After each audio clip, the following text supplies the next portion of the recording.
एक बार पुनः ऑनलाइन शैक्षणिक मंच पर आप सभी बच्चों का बहुत बहुत स्वागत एवं अभिनंदन। तो बच्चों, हम संधि पढ़ रहे थे। संधि के अंतर्गत हमने दीर्घ संधि, गुण संधि और यड़ संधि का अध्ययन किया। उसी कड़ी में आगे हम अब चलते हैं, वृद्धि संधि देखते हैं। वृद्धि संधि, वृद्धि संधि जिसका सूत्र है वृद्धि रेचि। वृद्धि रेचि, रेच का मतलब पहले रेच को समझ लें। प्रत्याहार आप मास्टर सूत्र से बनाना सीखे होंगे। तो एच का मतलब ए, ओ, आई और औ।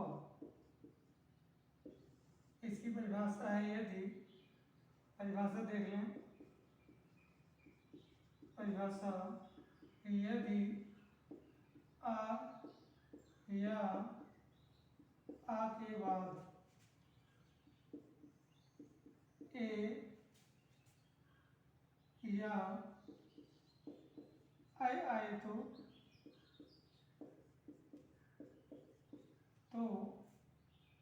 आ धन ए बराबर आई तथा ओ या औ आए तो मतलब आ प्लस ओ बराबर औ।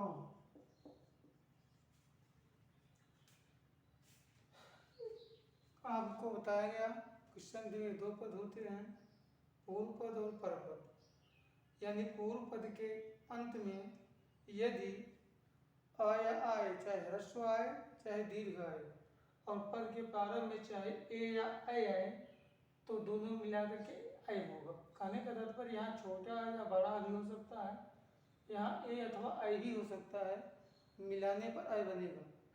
इसी तरह से आ या आ के बाद ओ या औ आए तो औ हो जाएगा। यानी यहाँ छोटा बड़ा भी हो सकता है, यहाँ ओ और औ भी हो सकता है, तो औ हो जाता है। आपको बताया गया कि एच का मतलब ए ओ आई औ है। तो एच का मतलब आपको बताया गया, जैसे आप जानते हैं संधि में दो पद हैं। एक होता है पूर्व पद, दूसरा होता है पर पद। यानी पूर्व पद में चाहे छोटा हो चाहे बड़ा हो, इधर चाहे ए हो चाहे आई हो, इतना जब आप जोड़ देंगे तो यहाँ आई बनेगा। इसी तरह से यहाँ छोटा हो चाहे बड़ा हो, यहाँ ओ हो या औ हो, सब जोड़ेंगे तो आपका औ बनेगा। यानी वृद्धि संधि में एच की वृद्धि होगी। जैसे उदाहरण देख लें आप, उदाहरण देख लें। आपने रखा सदा धन एव, आप रखेंगे स, आपने रखा द, द पे किसकी मात्रा है? आ की। धन एव, अब आप देख लें सर, आपने रखा द, आ धन ए बराबर होता है ऐ, तो आपने ऐ की मात्रा रख दिया, वह उतार दिया, हो गया सदैव। इसी तरह से कृष्ण धन एकत्वम, आपने रखा कृष्ण, ण में हमत लगाएंगे तो इसका आ बाहर आ जाएगा, धन एकत्वम। अब आप देख लें कृष्ण, साफ लेने, कृष्ण आ धन ए बराबर होता है ऐ, तो आपने ऐ की मात्रा लगाई, कत्वम, कृष्ण कत्वम। इसी तरह से आगे भी आप देख सकते हैं, जैसे कहते हैं अद्य धन एव, अद्य धन एव, आप रखेंगे अ, द्य, हल लगा करके आ बाहर कर देंगे, धन एव, अब आप जोड़ दें आ, आपने रखा दिया आ धन ए बराबर क्या हो गया आई, आपने आई की मात्रा लगा दिया, हो गया अद्देव। यानी अब तक आपने देखा कि पूर्व पद के अंत में चाहे छोटा हो चाहे बड़ा हो और पर पद के प्रारंभ में चाहे ए हो या आई हो तो आ प्लस ए बराबर आई होगा, आपको बताया गया। अब देख लेते हैं कि आ प्लस ओ बराबर औ कैसे होता है। इसको देखें, जैसे आप रखते हैं समय धन औचित्यम, समय धन औचित्यम, औचित्यम। अब आप देखें आपने रखा सा, आपने रखा मा, यह यहाँ आ मिला नहीं आपको तो यह में हलंत लगाएंगे तो इसका आ बाहर आ जाएगा, धन औचित्यम, औचित्यम।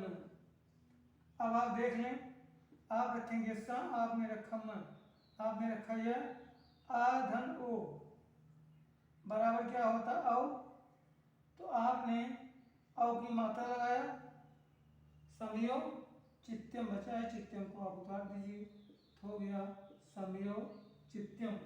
और देखें आप जैसे बंधन औषधि, बन धन औषधि, बन धन औषधि आप रखेंगे वह, आपने रखा न पे हवन लगाएंगे तो अब बाहर आ जाएगा, धन औषधि, औषधि आप रखेंगे वह, आपने रखा न आ धन औ बराबर होता है औ, आप न पर औ की मात्रा लगाए, सधि बचा है, सधि को उतार दिया, हो गया बनौषधि। और देखें जैसे महाधन औषधम, महाधन औषधम।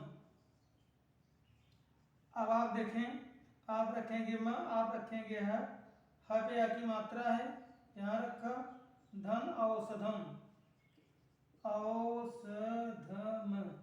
अब आप जोड़ दें, आप रखेंगे म, आपने रखा है आ धन औ बराबर हो गया औ, आ धन औ बराबर औ, तो आपने औ की मात्रा लगा दिया, सधम, महाधन औषधम बराबर हो गया मौषधम। तो इस तरह से आप देखें स्वर संधि का चैप्टर हम आप पढ़ रहे थे, उसमें आपने दीर्घ संधि पढ़ा, गुण पढ़े और आपने यण पढ़ा। आज है वृद्धि संधि। शुद्ध इसका क्या है, वृद्धि रेच। ये कहते हैं कि एज की वृद्धि होती है, तो एज का मतलब ए ओ ऐ और औ, यानी यदि पहले पद के अंत में छोटा अथवा बड़ा हो और पद के यानी दूसरे पद के प्रारंभ में ए या ऐ आए तो आ धन ए बराबर ऐ हो जाएगा, तथा पहले पद के अंत में चाहे छोटा अथवा बड़ा हो, उधर चाहे ओ हो या औ हो तो आ धन ओ बराबर औ हो जाएगा। उदाहरण यहाँ देखिए, पूर्व पद है, ये पर पद है, पूर्व पद में छोटा अथवा बड़ा है, इधर ए या ऐ है, आपका ऐ हुआ है। इसी तरह से आ या आ है, इधर ओ या आ है तो औ हुआ है। उदाहरण देखें, जैसे सदा धन एव, स रखेंगे आप, द रखेंगे, द पे आपकी मात्रा है, यहाँ कर दिया धन एव। अब आप जोड़ दो, आपने स रखा, आपने द रखा, आ धन ए बराबर ऐ, तो ऐ की मात्रा लगा दिया, वह को उतार दिया। इसी तरह से कृष्ण धन एकत्वम, आपने रखा कृष्ण, शर्त यह थी कि यहाँ आ होना चाहिए, आ नहीं था। आप जानते हैं व्यंजन में आ है पहले से, हलत लगा देंगे तो आ बाहर आ जाएगा, धन एकत्वम। अब आप जोड़ दें कृष्ण, आ धन ए बराबर हो गया ऐ, कत्वम को आपने उतार दिया। इसी तरह से अर्ध धन एव, आपने रखा अर्ध, हलत लगाया तो आपको बाहर आया किया धन एव, तो आ धन ए बराबर हो गया ऐ, हो गया अद्देव। इसी तरह से समय धन औचित्यम, आपने रखा समय, यह में हल लगाएंगे तो बाहर आ जाएगा धन औचित्यम। तो इस तरह से आपने रखा समय औचित्यम। वन धन औषधि, वन में न में हल लगाएंगे तो बाहर आ जाएगा औषधि। अब आप वा का वा लिखेंगे, न का न लिख देंगे, आ धन औ बराबर औ हो गया, सधि बचा है, सधि को उतार दिया। इसी तरह से महाधन औषधम, आप रखेंगे माँ, आपने रखा है और आपको यहाँ रखा, औषधम का औ लिया, आ धन बराबर औ सदम, आपने रख दिया, महासदम पूरा हुआ। तो इस तरह से वृद्धि संधि कहती है एज की वृद्धि होती है, एज की वृद्धि वृद्धि होती है। तेज का मतलब ए ओ ऐ और औ है। तो इस तरह से आप इसको देखें। अगली संधि और अंतिम संधि देख लेते हैं।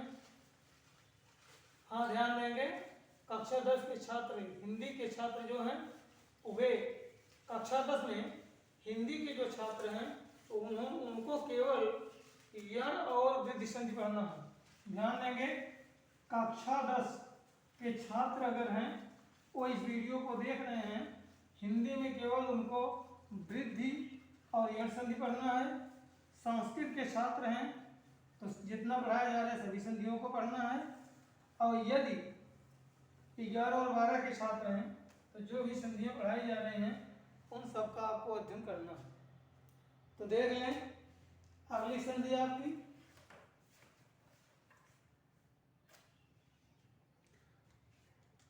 आयादी संधि। आयादी संधि सूत्र है एचो य वा या वह। क्या है? एचोय वा या वह। तो आप देख लें, एच का मतलब ए ओ आई और औ। ए ओ आई और औ। हो सकता है कुछ व्हाइट बोर्ड पर क्लियर ना हो, तो आप जब पढ़ेंगे तो अपनी पुस्तक खोले रखेंगे। तो आयाद संधि एचो या वा या वह, और एच का मतलब ए